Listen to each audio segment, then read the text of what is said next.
Kalau malaikat turun, malaikat itu membawa kelembutan.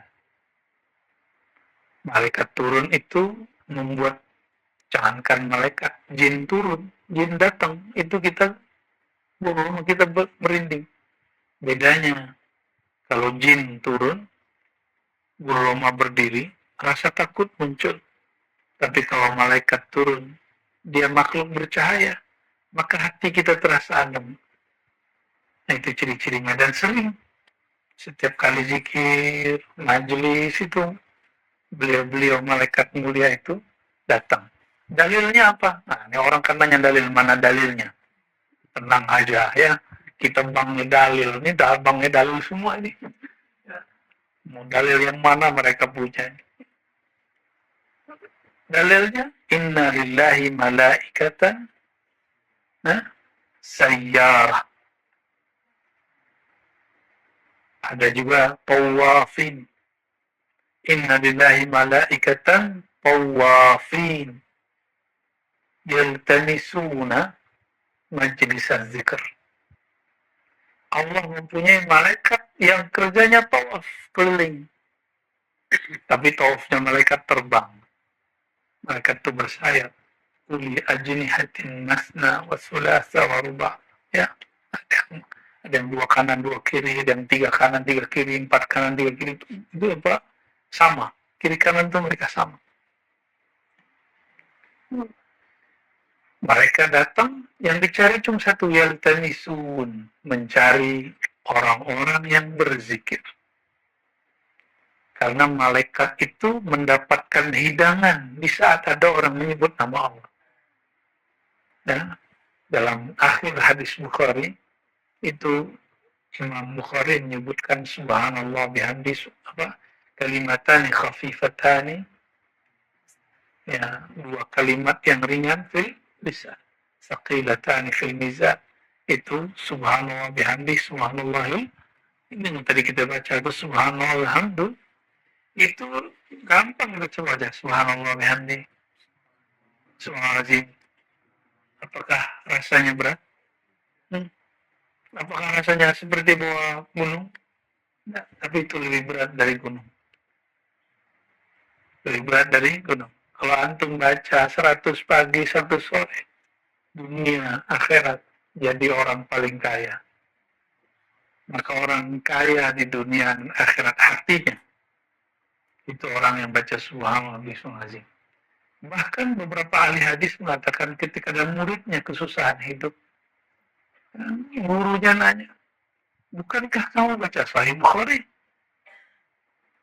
Bahkan diriwayat Daruqutni, Tabarani disebutkan wabihi yurzaqun.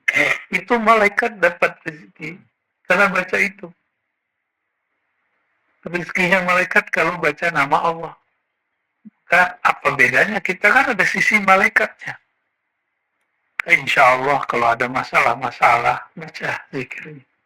Ini wirid asas. Ada di panduan itikaf pagi sore, tapi tidak selalu diamalkan ya.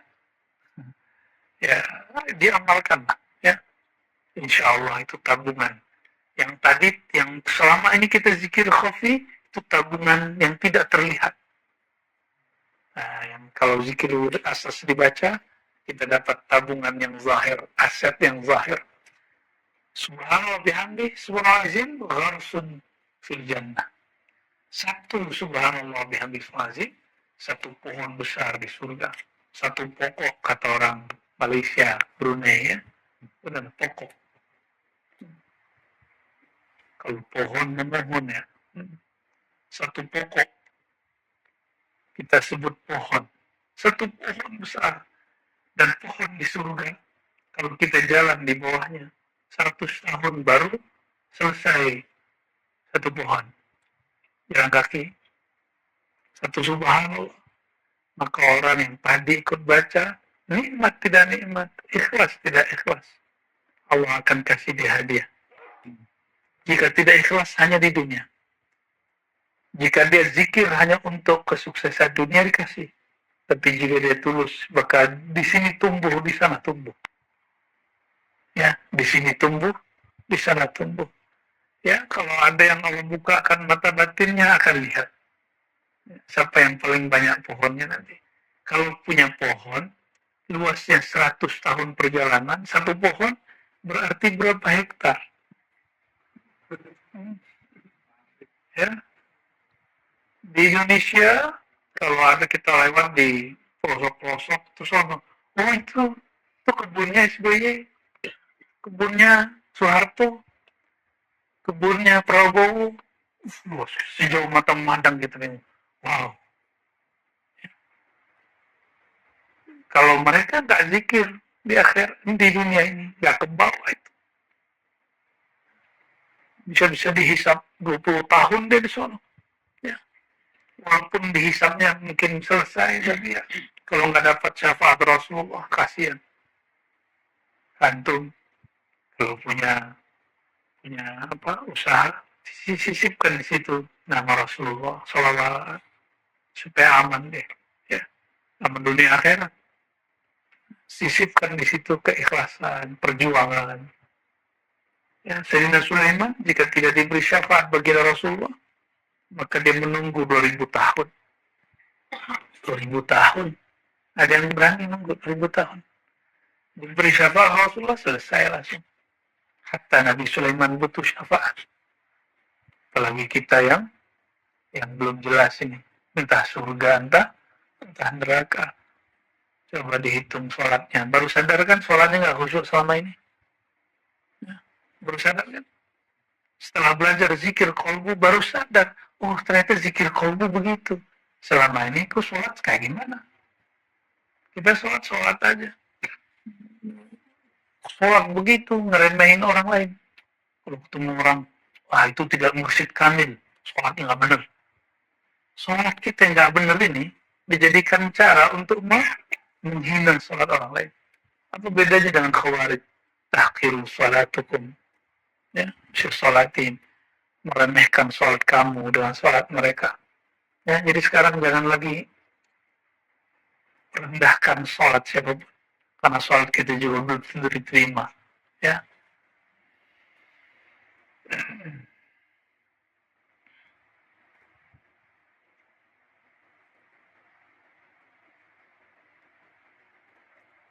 Nah, penutup sebelum masuk yang keempat, apa kata beliau? Amma ikhtiyar أكابر النقشبندية العالية في السفر والإقامة وهو أن يسافر في البداية إلى أن يوصل نفسه إلى صحبة مرشد كامل وبعد ذلك يكون مقيما في خدمته ملازما لصحبته. Jadi orang-orang Naqsyabandiyah, para petinggi Naqsyabandiyah dari dulu, memilih safar atau mukim, jalan atau tidak, dengan apa? Standarnya mencari guru. Ketemu guru, maka dia suhbah. Nah, ini yang tidak dipunyai kebanyakan murid. Murid itu maunya hanya talqin, hanya mau zikir bersama, hanya mau suluk, tidak mau suhbah. Dan yang kedua, khidmat. Padahal thariqat paling dicintai Allah dan Rasul adalah suhbah dan khidmat. Bersuhbah, membersamai guru, berjuang. Itu suhbah. Ya, suhbah apa artinya? Membersamai guru, berjuang. Apa perjuangan guru? Perjuangan guru cuma satu. Li ilahi kalimatillahi al-ulya. Meninggikan kalimat Allah yang luhur. Pertama, tinggikan dulu di dalam hati nama Allah itu. Baru kita mampu meninggikannya di depan orang. Maka cobain para asatidz kalau ada antum yang suka ceramah. Sebelum ceramah, zikir dulu. Sebelum presentasi, zikir dulu. Maka kata-kata kita akan didengar oleh Allah. Didengar Rasulullah, apalagi makhluk kecil itu depan. Ya Allah pendengar. Jadi kenapa kata-kata kita nggak kuat? Karena tidak ada pemberatnya di dalam. Tidak ada energi. Ya. Inna sanulqi alaika qawlan thaqila. Kami sungguh akan berikan kepada kamu qawlan thaqila. Kata-kata yang berat. Dan itu hanya qaul yang berisikan kalimatullahi hiyal ulia, yang di kolbunya sudah tergores, terukir nama Allah Subhanahu wa Ta'ala. Ya. Kenapa ceramah nggak perlu pakai suara aneh-aneh? Perlu pakai suara perut, dia perut.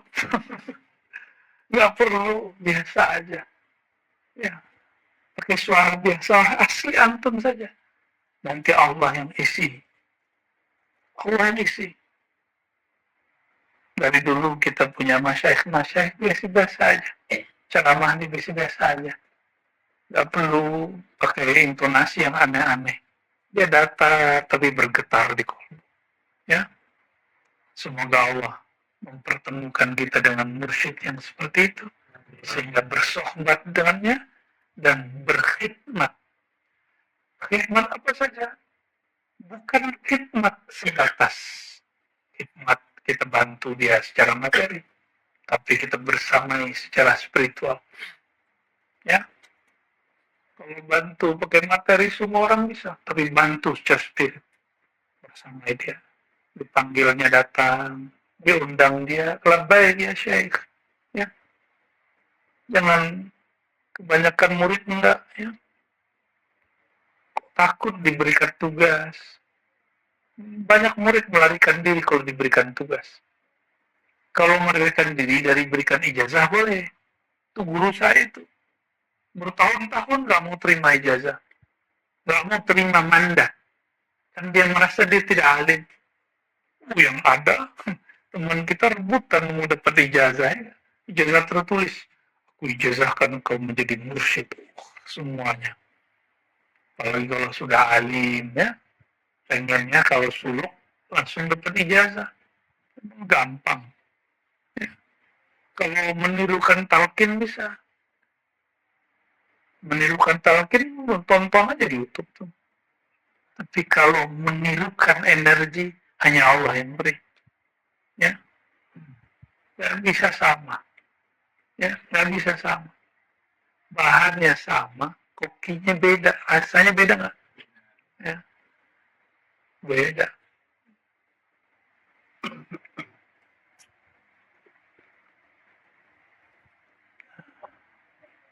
Nah, kalau sudah ketemu dengan mursyid seperti itu, maka rehlahnya boleh rehat.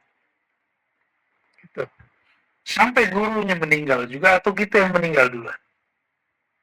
Gitu. Ya, perjuangan itu seperti itu. Kalau gurunya meninggal, ikuti wasiat gurunya atau musyawarah para murid-muridnya. Ya, guru meninggal, apa wasiat guru? Saya sudah mengijazahkan si fulan, ikuti si fulan. Saya sudah wasiatkan si fulan yang meneruskan perjuangan, ikuti dia. Jangan ngomong, waktu aku berguru kepada syekh, dia itu masih kecil. Perasaan itu nafsiyah namanya ego. Berarti nggak patuh dengan guru. Nggak patuh. Kepatuhan itu bukan berdasarkan umur atau pengalaman lebih dahulu. Lalu bedanya apa antum dengan Azazil? Azazil sudah 18.000 tahun berzikir di surga, memimpin para malaikat berzikir. Pendatang baru datang sehari pun belum umurnya, disuruh untuk menjadi guru di sana, dan malaikat semuanya kagum kecuali Azazil. Disuruh sujud kecuali Azazil. Gak mau kata dia, asjud liman khalaqta mintin, ya. Gimana ayatnya Bu Ayana? Asjudu liman khalaqtahu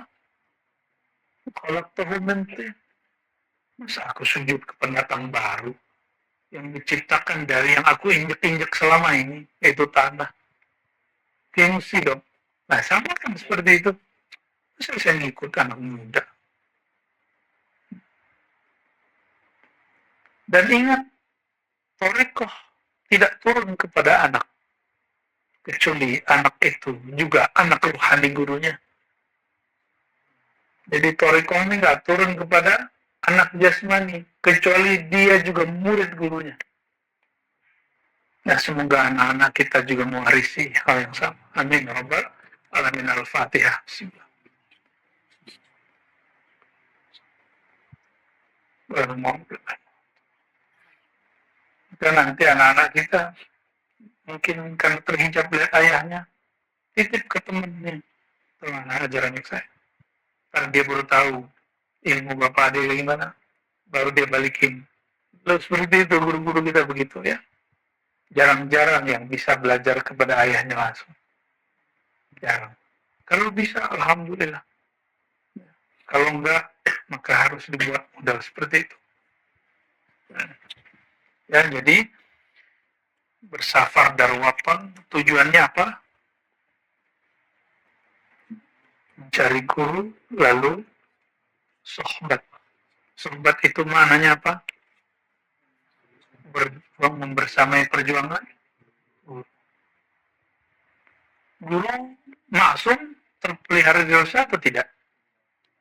Guru itu manusia, ya. Kalau guru ada salah, maklum nggak? Coba nanti antum lihat, nanti ada kesalahan di kami, bisa nggak bersama? Hah? Atau langsung mengatakan ada bari'um minka, saya berlepas diri dari bau. Itu murid kazib. Ya. Murid kazib. Ngikut orang takut. Kalau ngikut guru dituduh sesat. Kalau bersama dia nanti kita ikut-ikut disesatkan orang. Sudah banyak yang begitu. Ya, sudah banyak, bukan satu dua orang. Ya.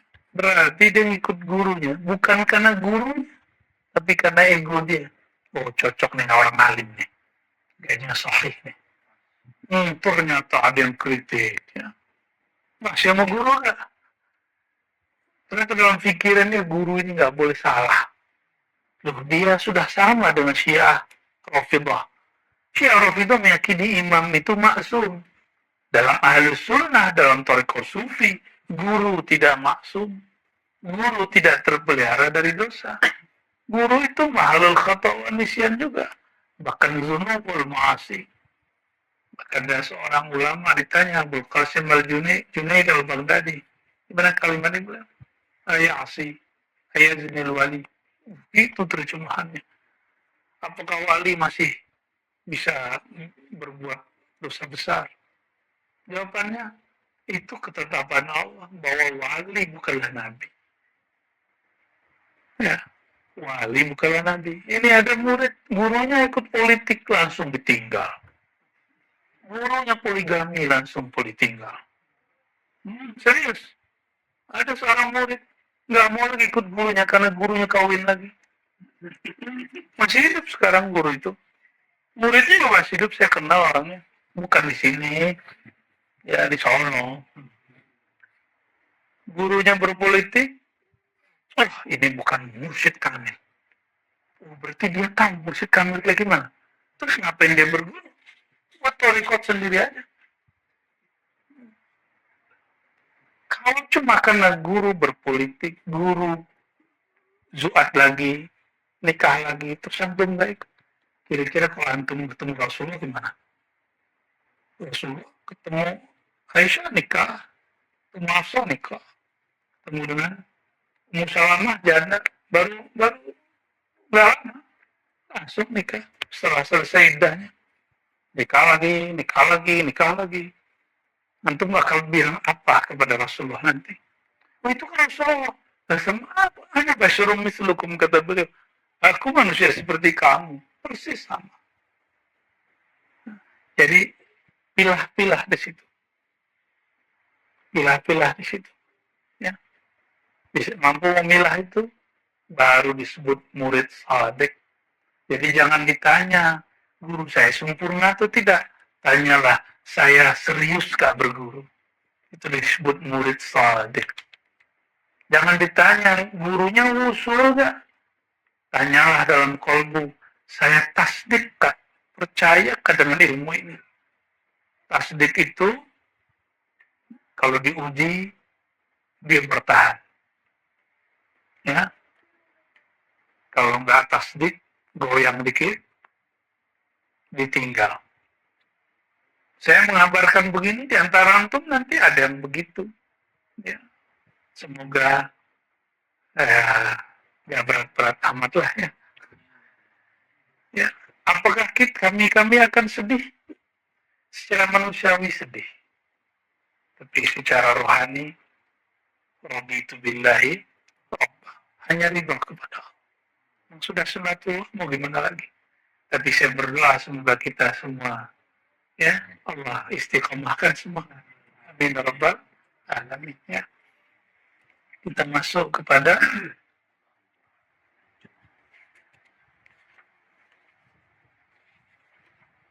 yang berapa lagi nih Bu ya? Khalwah. Oke. Yang keberapa nih? Kaidah yang keempat dalam Thariqat Naqsyabandiyah, mulai dari zaman beliau sampai sekarang tidak berubah, yang bertambah ada. Ditambahkan Syekh Bahauddin Naqsyabandi, beliau tambahkan, ya. Khalwat dar anjuman, bukan khalwah, ya. Orang Persia tidak bisa baca dalam pelafalannya, walaupun di hari-hari bisa. Khalwat dar anjuman. Kalau bahasa Arabnya khalwah fil jalwah. Berkhalwat dalam keramaian. Kalau kata orang Syatari diulakan, suluk di balai, suluk di tengah keramaian. Jadi dulu orang-orang Naqsyabandi yang bersuluk ini berdebatlah dengan orang Syatari. Kata orang Syatari ini bukan, ini oknumnya, bukan tarikatnya, tapi oknumnya.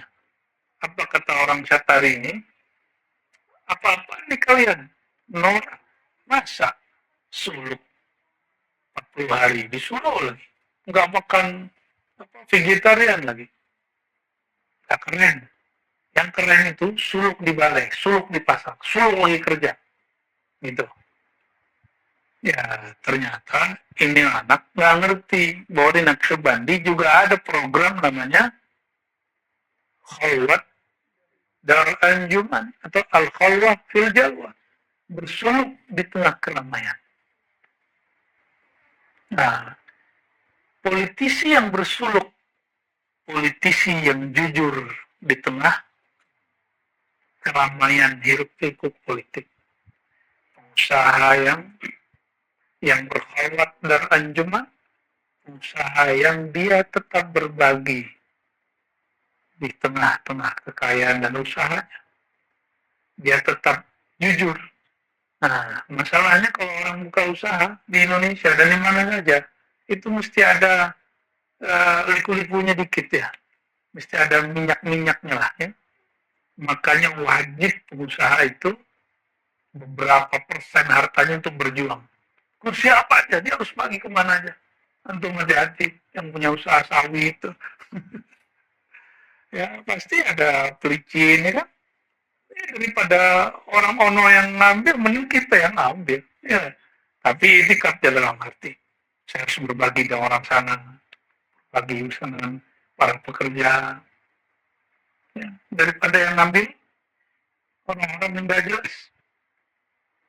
Nah, apapun usahanya, termasuk pegawai negeri, mohon maaf, pegawai negeri ini kerjanya dari jam 8 sampai jam 4, jam 5. Terus antum sudah pulang duluan, ya berarti sedekahnya harus lebih banyak gitu. ya harus lebih banyak gitu. Ya, keluar balik ke plan, berhala baru itu. Kenapa ada sistem begitu? Berarti banyak pegawai yang dulu mungkin tidak amanah dibuat sistem begitu, dimainin juga ya. Allahumma sholli ala sayyidina.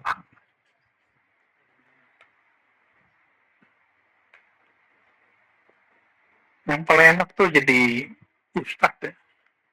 Nggak ada KPK-nya ya, nggak ada kantor pajaknya, tapi bahaya. Karena langsung KPK-nya Allah. Kantor pajaknya langsung Allah. DPR-nya Allah. Kalau nyantum jadi gubernur, jadi bupati, jadi presiden, udah omongin tuh sama. Mereka digaji untuk ngomongin presiden. Untuk tengkar dengan Mahfud MD kan. Jadi kalau DPR diem-diem aja kita curiga, kita tepuk tangan untuk mereka yang sudah nyinyir, harus nyinyir. Ya. Gak boleh marah-marah juga pemerintah kalau ada yang begitu ya, biasa aja. Khalwat dar anjuman, ini titiknya hilang. Berkhalwat dalam keramaian. Nah ini yang dikatakan oleh Imam Ghazali. Khalwat itu ada dua. Pertama, khalwat dalam pengertian hakiki, zahir dan batin, menjauh daripada makhluk, ya, mirip-mirip dengan uzlah, jadi meninggalkan orang. Kalau di negeri kita ada dulu Syekh Muhammad Kanis An-Naqsyabandi, beliau punya anak, disuruh suluk anaknya di hutan. Nah, itu khalwat hakiki, itu masih hidup beliau, ya, masih hidupnya, masih mimpin di tarbiyah sana. Guru saya dulu ngambil zikir di sana, Abu Hasan Basri Jalil, dulu belajarnya di situ, belajar zikirnya. Ya, anaknya dulu disuruh kemana? Bukit. Atau pulang-pulang kan brewok gitu doang. Nggak mau apa-apa. Harusnya kalau masuk ke dalam hutan, ada babinya, ada ularnya. Udah kayak Sunan Kalijogo. Masih ada guru-guru dulu yang begitu. Ya, masih ada. Saya nggak tahu berapa lama beliau begitu. Kalau di Naqsyabandi Haqqani, dulu Abdullah Daristani 6 tahun. Setiap terpikir dunia, dia wudhu. Setiap dia terlalaikan dunia, dia mandi, tobat. Coba dipraktekin ke antum. 10 hari udah keok.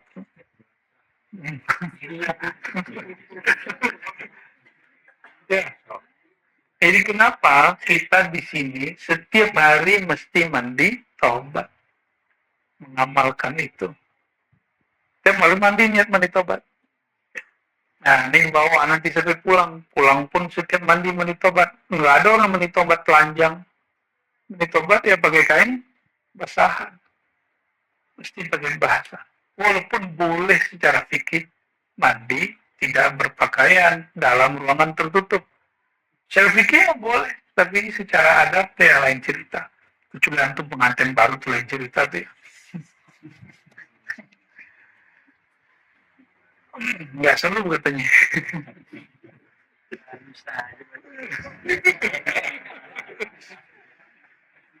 Allahumma sholli ala Muhammad.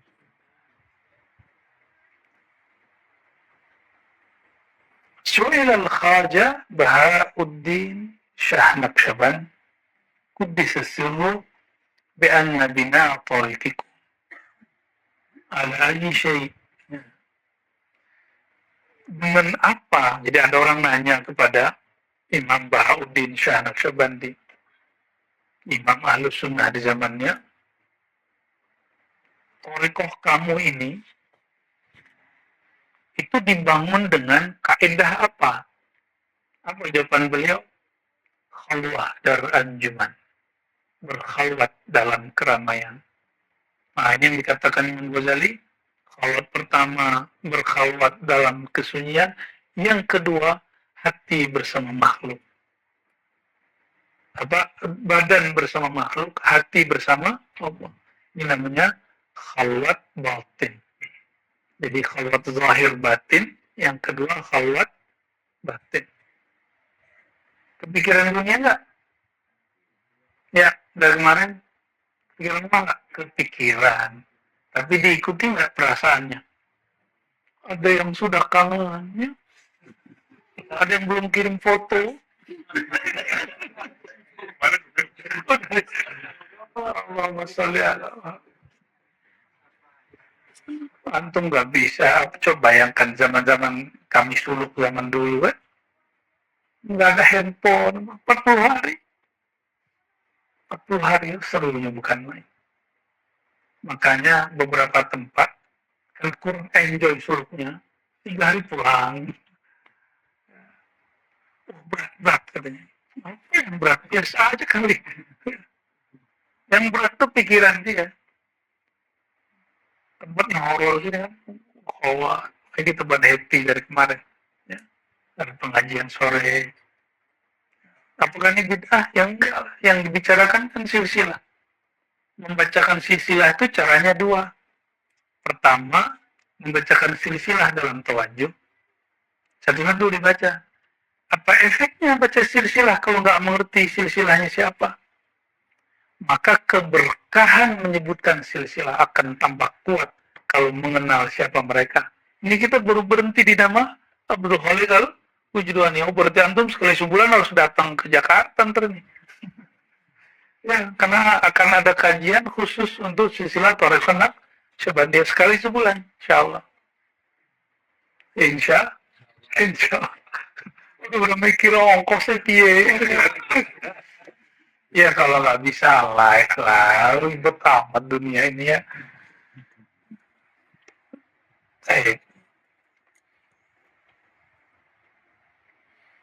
Inilah yang disebut bahwa Thariqah Naqsyabandiyah juga bermanhaj Imam Ghazali. Jadi manhaj kita manhaj Imam Ghazali. Nah, dengan cara inilah Imam Ghazali nulis kitab Kimia Sa'adah dan kitab yang terakhir Al-Munqiz Minad Dhalal. Di bagian ujung tentang tasawuf dia bicara tentang ini. Di sinilah apa yang beliau katakan terjadi di sebagian salik. Terjadi mukasyafah, dibuka. Mukasyafahnya ada yang dua. Dikasyafkan aib diri, dikasyafkan kejadian sekitar. Dua-duanya baik. Ada yang hadir, dia bukan fisik, dia batin, hadir. Karena selama ini kan mata kita buka terus. Jadi nggak tahu kalau ada yang bisa dilihat tanpa mata hadir. Sekarang antum latihan merebus kan? Cuma ada yang curi-curi lagi tahu aja. Boleh lah. Ya sahabat Nabi dulu kan begitu ya. Sahabat Nabi kata Abu Mas'ud, Ibnu Umar. Nabi dulu kalau sholat kami perhatiin jenggotnya gerak-gerak, oh berarti lagi baca ayat. Ya, lucu-lucu sahabat itu ya. Jadi sahabat tuh enjoy bersama Rasulullah SAW. Maka berguru dengan ke-enjoyan itu. Walaupun gurunya serius gitu ya. Nah inilah yang disebut di dalam Al-Quran surat An-Nur. Nah ini wiridkan setiap malam. Baca surat An-Nur ayat 35, 36, 37. Allahu nurus samawati wal ard sampai ayat yang ketiga.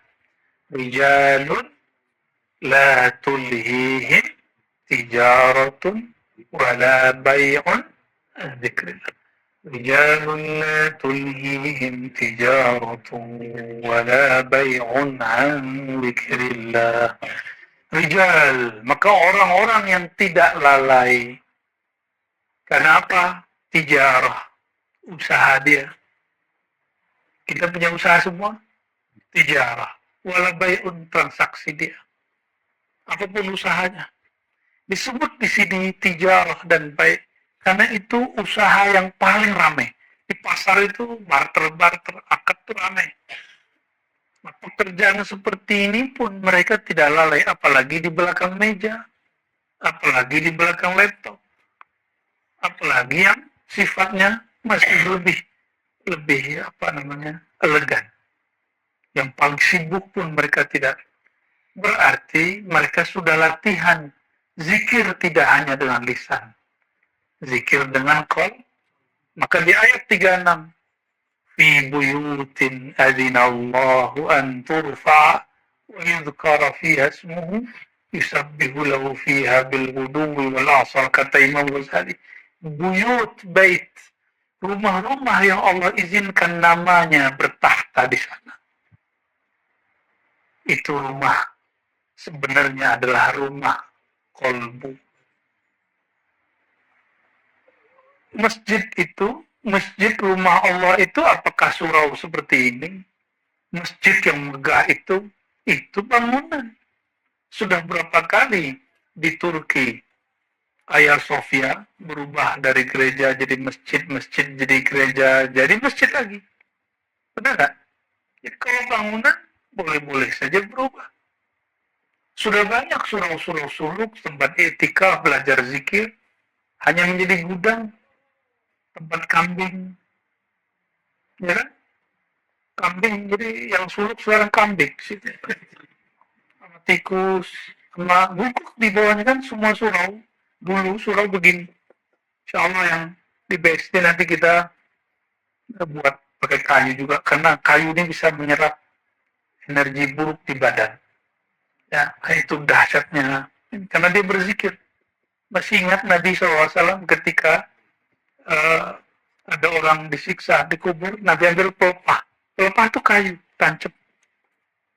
Karena ada malaikat, kata Imam Suyuti, bertasbih pada kayu itu.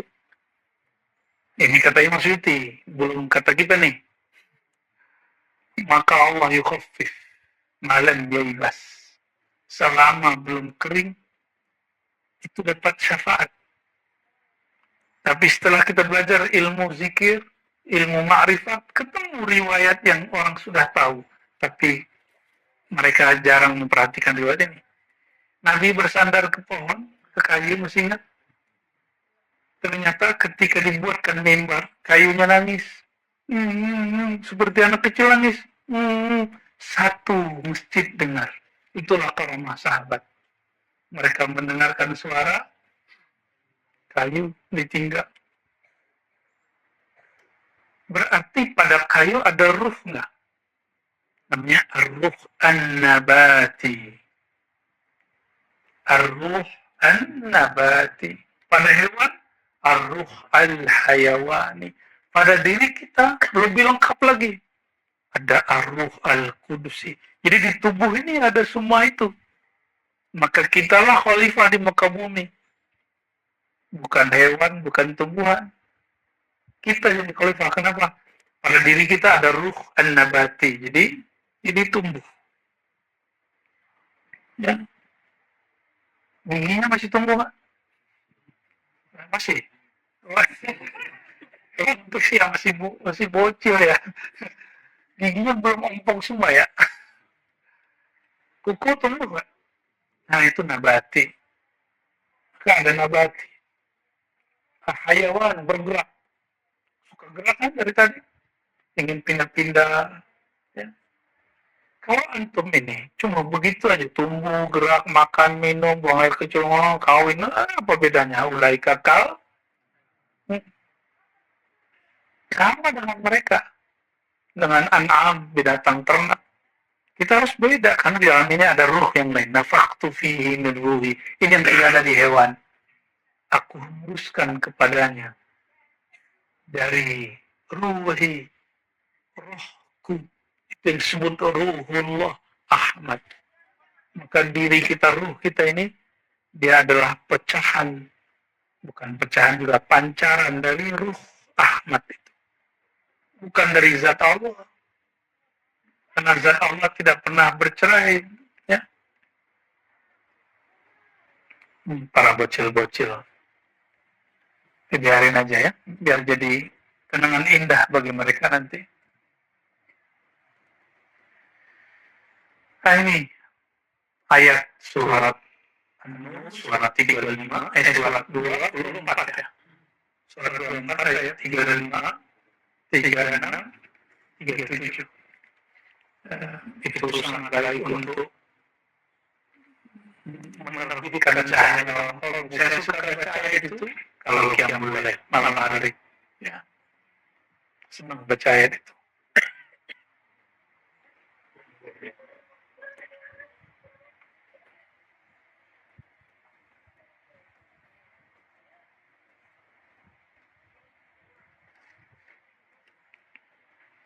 Jadi dahsyatnya torekoh-torekoh sufi ini sebenarnya tidak hanya Naqsyabandi, semua torekoh mengajarkan ini.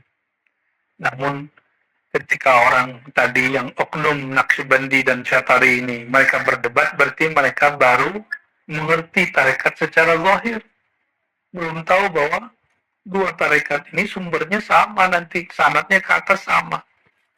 Ya. Jadi orang-orang Satari nggak boleh tengkar sama Naqsyabandi. Qadiriyah juga nggak boleh merendahkan Thariqat Balawi, Balawi nggak boleh merendahkan Syadzili. Begitu semua Thariqat. Kita saling menghargai. وقال قدس سره أن النسبة الباطن في هذا الطريق على نهج تحصل جمعية القلب في ملأ وصورة تفرقة أكثر مما تحصل في الخلوة. Bahkan kata beliau, kamu sadar bertuhan dalam keramaian lebih banyak daripada sadar dalam khalwat. Itu yang dituntut. Itu yang dituntut. Inna tariqana هذا مبني على الصحبة فإن في الخلوة شهرة وفي شهرة آفة والخير كله في الجمعية والجمعية في الصحبة بشرط فناء كل في الآخر. Nah, ini penting. Berkali-kali saya sampaikan ke beliau-beliau ini, kalau ijazah gampang dikasih guru, antum bisa buat surau zawilah sendiri. Tapi bersama-sama itu yang penting. Apa kata beliau di sini? Thariqah kita dibangun dengan suhbah. Suhbah itu berjamaah. Lain dengan syuhrah. Thariqat kita bukan viral-viralan. Bukan viewer-vieweran. Kalau orang masyhur, dia masyhur sendiri. Enggak. Fi syuhrah afatun. Dalam popularitas lebih tepatnya afatun, ada masalah. Wal khair kulluhu fi jam'iyah. Kalau Allah masyhurkan atau Allah enggak masyhurkan enggak ada urusan, yang penting kulluhu fil jam'iyah, berjamaah, kebersamaan. Banyak orang soleh sendiri-sendiri. Ketemu setan, sinyaknya setan habis. Banyak orang-orang soleh habis. Kita nggak soleh, nggak apa-apa, tapi berjamaah dengan orang soleh.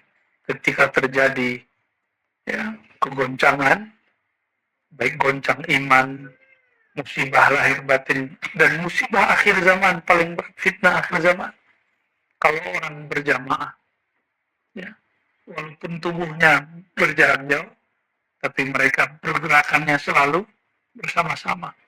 Khair fil jamaah, fil jam'iyah. Syaratnya apa? Suhbah. Jadi ketika nanti kita berjuang, saya yakin semuanya Allah berikan kelebihan. Kelebihan ilmu kah? Kelebihan zikrullah kah? Kelebihan harta kah? Kelebihan jabatan kah? Pengaruh kah? Kalau orang berjamaah, sisi ini dia leburkan dalam yang lain. Jadi dia nggak mentang-mentang saya bisa, mentang-mentang saya berkuasa, mentang-mentang saya punya, enggak, mentang-mentang saya berilmu, enggak. Saling melengkapi. Orang berilmu kadang kurang beruntung dalam rezeki. Orang punya rezeki kadang kurang beruntung dalam kekuasaan. Orang punya kekuasaan kadang kurang beruntung dalam ilmu. Maka semuanya berjamaah, saling melengkapi. Jadi pergerakan kita dari dulu dalam thariqah itu ada berapa unsur? Ada ahli ibadah, ada para agniya, ada orang-orang berbakat dalam leadership, ada orang-orang yang berbakat ngajar. Ini nggak boleh dibalik-balik. Nggak boleh dibalik-balik. Jangan sampai yang ngajar megang politik, leadership. Jadi nanti di thariqah kita harus ada yang masuk ke politik. Harus ada yang ngurusin lembaga-lembaga, ormas-ormas. Harus ada. Mungkin Allah berikan dia dua hal. Nah, ini pandai-pandai dia mengatur dirinya. Ada yang bisa berseni. Ada yang bisa materi. Nah, orang-orang ini harus saling paham. Jangan kemudian angkuh seperti beberapa orang kaya. Ya. Dia buat bangunan seperti bangunan Arab, lalu dia tulis pesantren. Kiainya nggak ada. Nggak begitu kita berjuang. Ya begitu cara berjuang. Atau seperti kiai, tolak orang pemerintahan, enggak juga. Kiai nggak boleh juga nolak. Orang pemerintahan hamba Allah juga kok. Ya, politisi juga hamba Allah, maka kita juga nggak tolak-tolak amat ke orang politisi datang. Cuma kita kurang-kurangin. Ya, kita terima. Semua mereka hamba Allah juga. Jadi jangan lakukan itu. Jangan juga mualim sombong, saya bisa sendiri. Kalian kamu juga itu namanya mualim tukang ngambek. Nggak akan dapat ilmu, nggak nyebar kalau begitu. Mualim yang nggak suka ngambek, ini yang dibutuhkan. Politisi yang tidak mempolitisasi gurunya dan teman-temannya, majelisnya. Orang kayanya nggak sok-sok kaya. Orang abidin yang mereka tahu ana fakirun mutajarrid, maka saya fokus untuk ibadah. Tahu diri aja. Di Toriko begitu dari dulu. Kita ini mengajarkan itu. Ya, nah, insya Allah pergerakan ini akan kita mulai. Ya, susun. Ini yang udah jalan baru mualimnya. Kan terlibat sudah jalan mualimnya.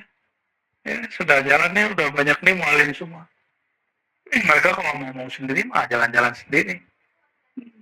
Jadwal ceramahnya lebih banyak tiap malam. Alhamdulillah. Itu jadwalnya dipotong, digunting, etik,